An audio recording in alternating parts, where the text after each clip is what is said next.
Voilà. Comment l'amour vient aux hommes.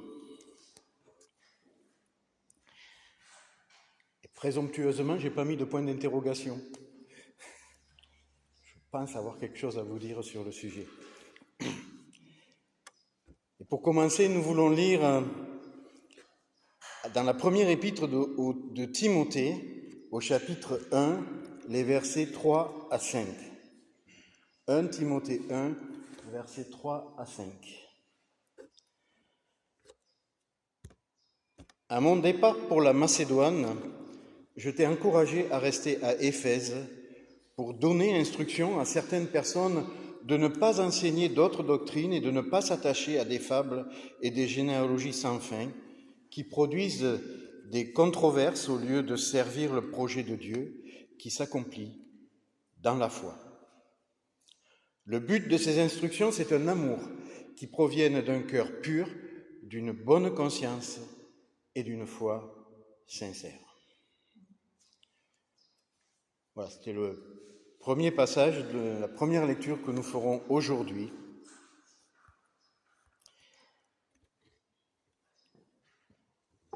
Qui, quand, quoi, où, comment, pourquoi?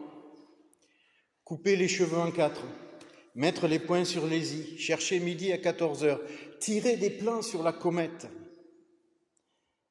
bavasser, potiner, cancaner, dire et médire, raconter, décrire, parler. Quand il y a interaction entre les hommes, la parole tient une grande place, une place centrale. Je rencontre, donc je parle. En fait, il semble que nous ne supportons pas le silence. Nous avons peur du vide. Être chrétien n'y change pas grand-chose.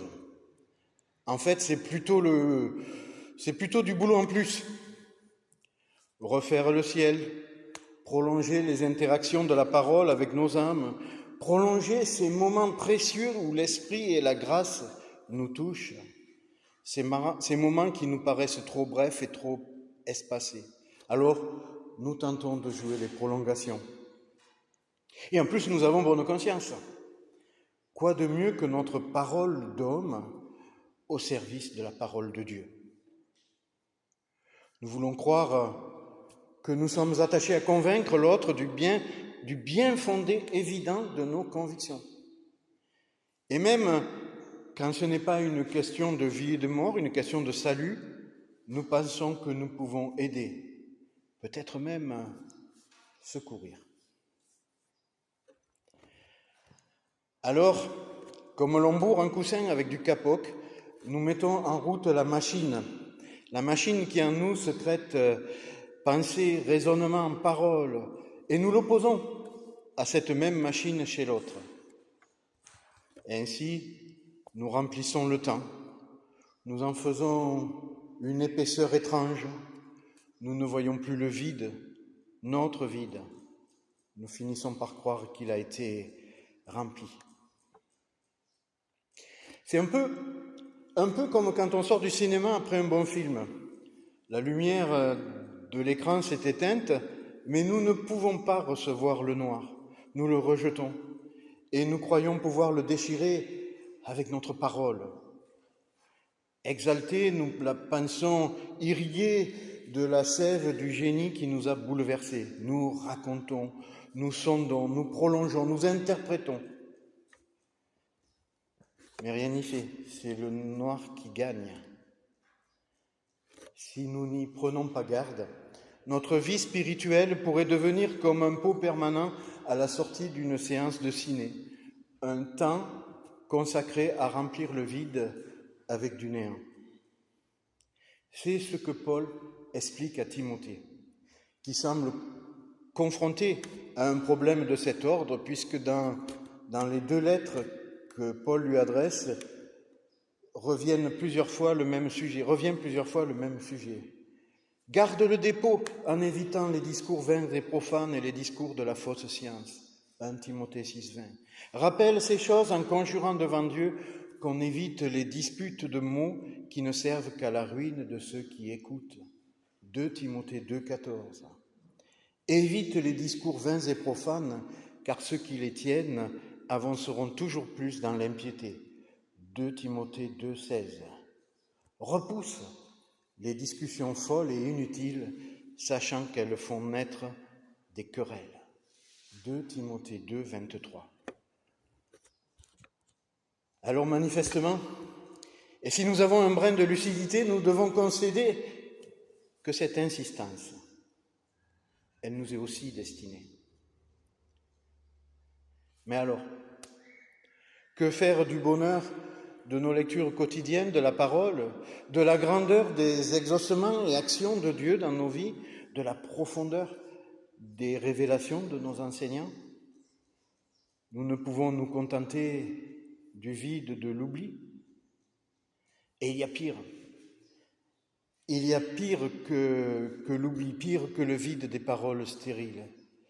Il y a le risque qui découle du débat, de la discussion, quand elle tourne à la controverse. Et nous en venons alors à ressasser. Et cela mène trop souvent à l'aigreur, à l'insatisfaction, retournée vers l'autre, celui-là qui n'y comprend rien. Alors à Timothée et à nous, Paul propose autre chose, car il y a mieux. Il y a l'amour. Verset 5. Le but de cette recommandation, c'est un amour venant d'un cœur pur, d'une bonne conscience et d'une foi sincère. Assez étrangement, au sujet de l'amour, Paul ne précise pas son objet. Aimer qui? Dieu, mon Créateur, ou l'autre, mon prochain? Parce qu'il n'y a pas de mention particulière, il nous faut considérer et assumer les deux. L'existence de l'homme est parsemée d'aléas et d'interactions qui produisent en lui des émotions. Et entre, il ne peut y avoir que l'amour. La vie rêvée des enfants de Dieu. Mais comment l'amour vient aux hommes? Un cœur, une conscience et une foi. Pas n'importe quel cœur, un cœur pur. Pas n'importe quelle conscience, une bonne conscience. Et pas n'importe quelle foi, une foi sincère. Une liste de 3 éléments, fondation de l'amour. La Bible est friande des listes pour décrire des réalités complexes. Quand il s'agit d'expliquer le bonheur, 8 propositions suffiront. Ça s'appelle les béatitudes. Le fruit de l'esprit est lui aussi une liste de choses qui font de lui un genre particulier de grappe de raisin. Et pour l'amour, il y a bien sûr 1 Corinthiens 13, où en fait plusieurs listes sont imbriquées. Les listes de la parole sont souvent paradoxales par leur contenu. En tout cas, pas dans le sens de la pensée ordinaire des hommes. Et celle qui nous occupe aujourd'hui ne fait pas exception. Au premier regard, cela paraît anodin. Les éléments de base sont attendus. L'amour peut-il exister ailleurs que dans le cœur? La conscience est à sa place dans le rôle de juge-arbitre et la foi dans celui de grand témoin. Mais tout se complique avec les attributs. Un cœur pur, une conscience bonne et une foi sincère. En eux-mêmes, ces attributs sont aussi attendus. Exigence, pureté, sincérité. L'exigence comme gage de sainteté, la pureté comme résultat de cette exigence, et la sincérité qui authentifie le tout. Ce qui est troublant, c'est la répartition des attributs sur les substantifs. Nous, créatures limitées, si nous étions appelés au tableau pour proposer une façon d'établir l'amour, nous le ferions commencer bien sûr dans le cœur. Mais nous chercherions un cœur de qualité, un cœur tourné vers les autres, un bon cœur. La conscience serait là aussi, mais c'est elle que nous verrions pure, exempte de toute influence maléfique. Et quant à la foi, dans notre naïveté, nous la croyons sincère, par définition. Du coup, nous la verrions plutôt agissante, comme dans Galates 5, verset 6, la foi agissante par l'amour. Un bon cœur, une conscience pure et une foi agissante. Eh bien non, retournez vous asseoir. Et si je parle de s'asseoir, c'est à dessein, car aucune des choses qui nous sont proposées n'est propre à nous mettre en mouvement. Toutes sont tournées vers nous, vers le plus profond de nous-mêmes. Un cœur pur, c'est un cœur nettoyé de toutes les souillures, c'est-à-dire un cœur complètement débarrassé du péché. Ici, l'idée de péché est à la fois celle de cette conformité au monde et à la chair qui était la nôtre avant notre conversion et dont nous sommes censés être débarrassés, mais aussi celle de la chute accidentelle, celle de l'accident de parcours auquel nous sommes tous sujets. La lutte continue. La repentance et le pardon en Jésus-Christ sont encore à notre ordre du jour. Il convient donc de nous débarrasser des souillures du voyage pour que notre cœur devienne et demeure pur. Une bonne conscience, c'est non seulement celle que nous avons après avoir vécu le soulagement du pardon, mais c'est encore celle que nous devons ressentir après avoir réparé ce que nous avons cassé. Va d'abord te réconcilier avec ton frère, puis viens présenter ton offrande. Matthieu 5, 24. Une bonne conscience, c'est celle que nous avons lorsque nous revenons d'avoir réglé nos problèmes avec notre frère. Et une foi sincère. C'est cette foi que nous trouvons en nous quand nous nous regardons comme dans un miroir. Pas la foi que nous rêvons d'avoir, celle qui ferait de nous des entrepreneurs spécialisés dans le transport des montagnes. Non, ce n'est pas cette foi resplendissante que nous nous appliquons à afficher alors qu'elle ne sait pas vivre en nous. Ce n'est pas non plus une foi minorée par l'hologramme de la culpabilité que l'accusateur vient placer devant nous alors que nous nous savons entièrement lavés.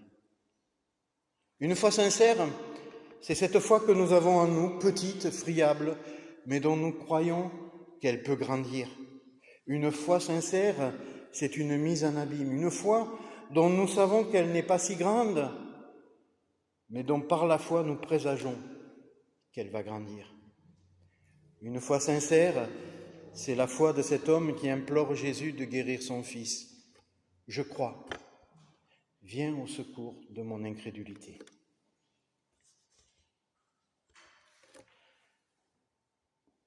Alors en fait, oui, pour pouvoir aimer, il y a des gestes à faire. Se nettoyer, se réconcilier, s'accepter. Mais tous sont en amont de l'amour. Alors nous aussi, nous faisons des listes, des listes de choses à faire. Après discussion, elle n'est pas là, mais après discussion avec Huguette, il m'arrive d'établir des listes de choses que je dois faire. Des trucs urgents qu'il faut faire avant de passer à autre chose. Fixer un tableau, placer un crochet, une étagère, changer une serrure.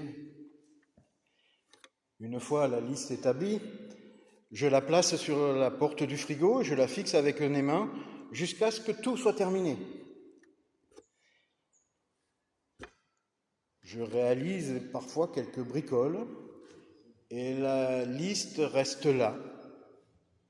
L'encre se met à jaunir, elle devient de plus en plus terne et finit par ne plus être lisible. C'est alors qu'il faut faire une autre liste. Je sais qu'il m'arrive d'être pathétique. Alors, avant d'aller plus loin, remarquons que cette liste qui nous préoccupe aujourd'hui, s'inscrit dans le temps aussi. Une bonne conscience nous vient d'un passé que nous aurons su assumer et dont le poids ne pèse plus sur notre âme. C'est à l'instant que nous vivons, au moment de choisir, décider, agir, que nous utilisons notre cœur, au présent, notre cœur pur. Et la foi n'a d'utilité pratique que quand nous considérons l'avenir, quand nous l'envisageons, que nous le soupesons pour voir de quelle grâce ou de quelle épreuve il est immédiatement porteur.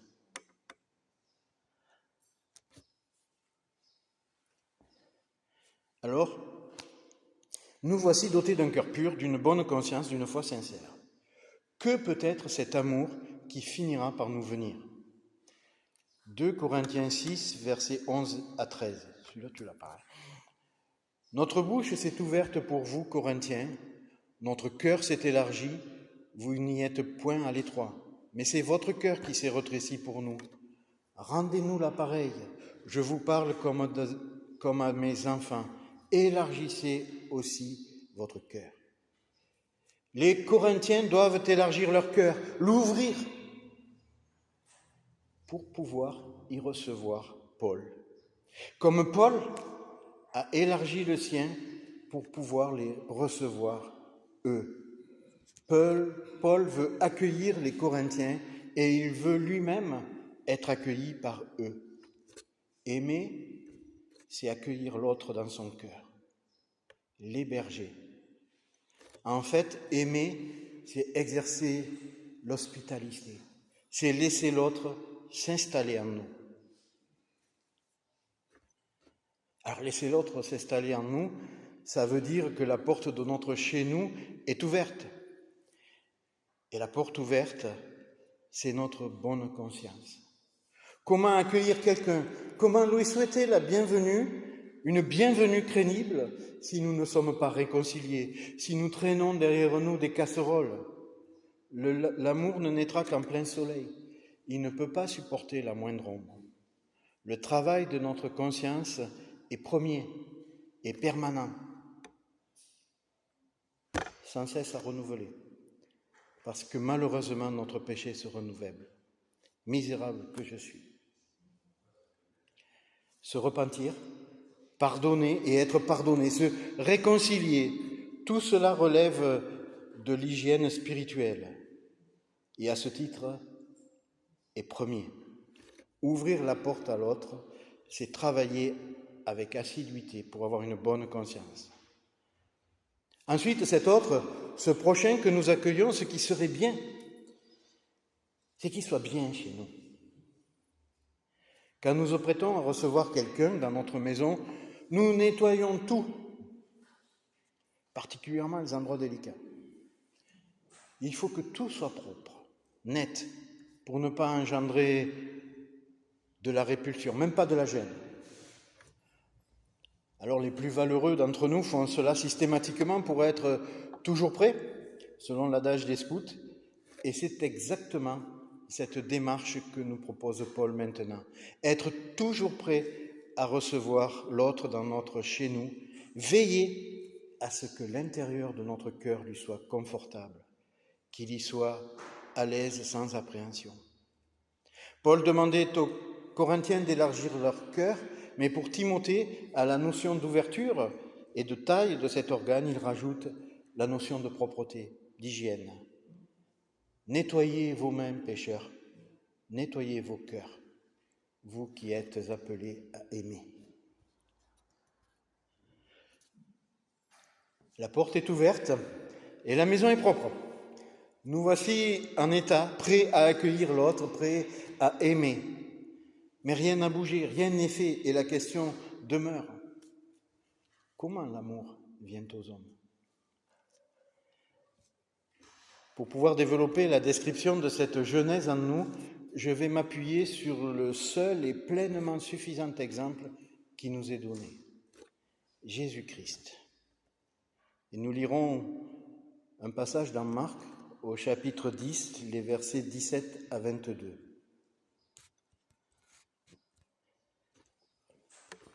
Comme Jésus se mettait en chemin, un homme accourut et se jetant à genoux devant lui, « Bon maître, lui demanda-t-il, que dois-je faire pour éviter la vie éternelle ?»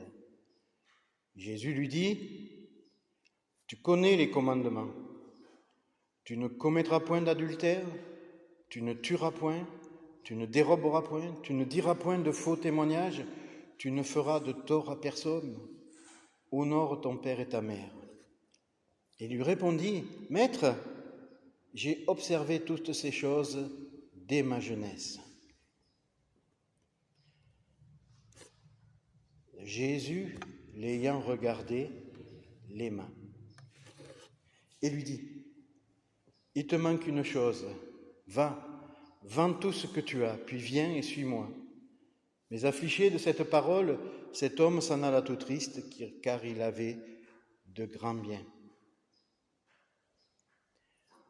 Au début de l'amour, il y a une interaction entre deux personnes. Ici, il s'agit d'une rencontre, d'un face-à-face, sollicité par le jeune homme riche. Ça peut prendre d'autres formes. Un message, un coup de téléphone, une interaction entre deux individus. Et ici, la discussion s'engage, un échange sincère et profond. Mais l'amour n'est pas dans cet échange technique sur la notion de salut. Pas encore. Il faut attendre une démarche particulière de Jésus. Jésus l'ayant regardé. La question du jeune homme riche n'est pas le déclencheur de l'amour. La réponse de Jésus n'est pas en elle-même porteuse d'amour. Le regard de Jésus n'est pas, selon ce que l'on entend souvent, un regard d'amour. L'amour, il est dans ce que Jésus voit dans ce jeune homme riche, dans ce que Jésus cherche, trouve et reçoit en lui de cet homme. L'amour, il est dans l'émotion qui découle de ce regard, de cette rencontre de deux cœurs.